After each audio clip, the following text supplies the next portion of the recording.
It's just a couple days until Christmas. Are you ready? Maybe you're like me and there's still a couple presents that you have to buy, or you have to wrap some things, tidying up the house. The last few days can feel like such a hustle to just get to this day that we've been anticipating. And it happens the same time every year, so why does it still sneak up on us? But what I love about the season of Advent is that we've been invited this entire month to slow down, to actually pause and remember why we celebrate this profound day of God putting on flesh to come and make his home among us. We've been able to look at what it is to have hope and peace and joy through this season.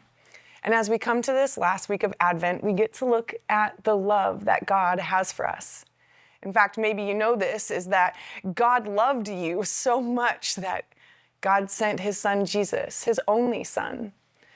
And as we look at this week, it makes me wonder about how far you feel from God. Because as we think about God being able to come all the way to us, maybe sometimes we still feel like God is far off. Maybe you have a family member who you feel is just still so far off from God. And your prayer this Christmas is that they would join you at a Christmas gathering, inviting them, and you're still wondering if they're going to show up. It makes me think of this story that we see in Scripture, and it's part of the Christmas narrative, even though it kind of happens after Jesus' birth story. Whether you want to call them Magi or kings or wise men, it's these people that are so far off, but that God still wants to invite to be part of the story.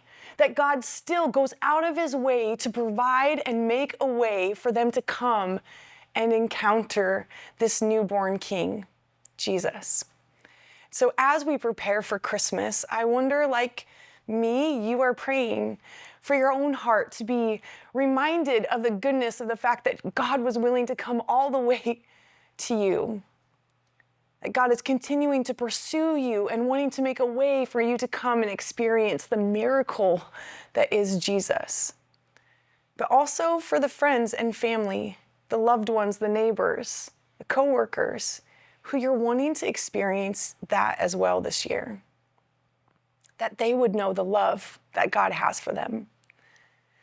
Recently, I got to teaching kids, and we got to talk about love, and I got to ask them this question: what is love? And of course, they talked about the ooey gooey stuff about when you really like somebody, you love them. But then I asked them, how do you know someone loves you? And their answers around what it was for people to be present and to care for you and to go out of their way for you, it just reminded me how simple the love of God can be. That God was willing to go out of his way for you, to make a way for you to experience and encounter that love. And we see that God loved the world and sent his son, but in the passage from that study, we see in 1 John 3:16 that Jesus shows us what real love is because he gave his life for us. And so this Christmas, I was wondering what it would look like for us to pause. Just remember that real love came in bodily form, fully God, fully man, but was willing to sacrifice everything so that you could experience that real love.